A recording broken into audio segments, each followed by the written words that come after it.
Live update லைவ்ல இப்போ nomination நடக்குது. இதில் ஜெஃப்ரி வந்து யாரை நாமினேஷன் பண்ணியிருக்கான் தெரியுமா? சௌந்தர்யா வந்து நாமினேஷன் பண்ணியிருக்கான். சரி, நாமினேஷன் பண்ணிட்டு அவன் சொன்ன காரணம்லாம் கேட்டிங்கன்னு வச்சுக்கோங்களேன், நீங்களே வந்து இவன்லாம் ஒரு மனுஷனா?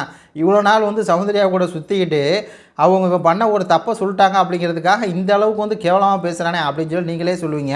அவன் என்ன சொல்கிறான் அப்படின்னா, சௌந்தர்யா வந்து ஒன்றுமே இல்லாத விஷயத்தை வந்து கிரியேட் பண்ணி நம்ம தெரியணுமே அப்படின்னு சொல்லி பண்ணுவாங்களாம்மா. ஒன்றுமே ஒரு விஷயம் இருக்காதாம்மா, அதை வந்து இவங்களா கிரியேட் பண்ணி நம்ம தெரியணும் அப்படின்னு சொல்லி சௌந்தர்யா பண்ணுவாங்க அப்படின்னு சொல்லி சொல்கிறான். இங்கே பண்ணணும் அங்கே பண்ணணும் அப்படின்னு சொல்லி பண்ணுவாங்களாம்மா. அதாவது ஒரு வகையில் யார் ஏதாவது ஒரு வகையில் வந்து யார் மேலேயாவது பழி போடணும், சும்மாவாவது பழி போடணும், ஏதாவது பழி போடணும் அப்படின்னு சொல்லியே சௌந்தர்யா வந்து இருப்பாங்களாம்மா. ஏதாவது ஒரு வகையில் வந்து சௌந்தர்யா யார் மேலேயாவது பழி போட்டுக்கிட்டே இருப்பாங்க. ஒரு விஷயத்தை வந்து அவங்க சூஸே வந்து எடுத்துக்கிட்டு இதை பேசினா நம்ம வந்து வெளியே தெரிவோம் அப்படிங்கிறதுக்காகவே சௌந்தர்யா பேசுகிறாங்க அப்படின்னு சொல்லி இவன் எப்படி வார்த்தையில் வந்து தொடுக்கிறான் பார்த்தீங்களா? சௌந்தர்யா வந்து ஒரு ஒன்றுமே இல்லாத விஷயத்தை கிரியேட் பண்ணி அவங்க வெளியே தெரியணும் அப்படிங்கிறதுக்காக பேசுவாங்களாம்மா. சௌந்தர்யா வந்து ஏதாவது ஒரு வகையில் வந்து யார் மேலேயாவது பழிய போடணும் அப்படின்னு சொல்லி நினைப்பாங்களாம்மா.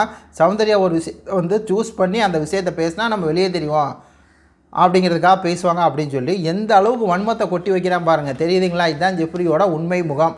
அவனை இதே சௌந்தர்யா வந்து அவன் ஃப்ரெண்டு, அவன் வந்து நல்லா பேசுகிறான், நல்லா பண்ணுறான், அவன் சூப்பர் பிளேயரு, அவனை மாதிரி யாருமே இல்லை அப்படின்னு சொல்லி அத்தனை தடவை அவங்க இவனை தூக்கி தூக்கி பேசும்போதெல்லாம் இவனுக்கு வந்து இழுச்சிச்சு. இவன் செஞ்ச தப்பை அது கேப்டன்சியில் இருக்கனால சொல்லும்போது கசக்குது. அதுக்காக எவ்வளோ பெரிய வார்த்தைகளை வந்து யூஸ் பண்ணுறான் பார்த்தீங்களா?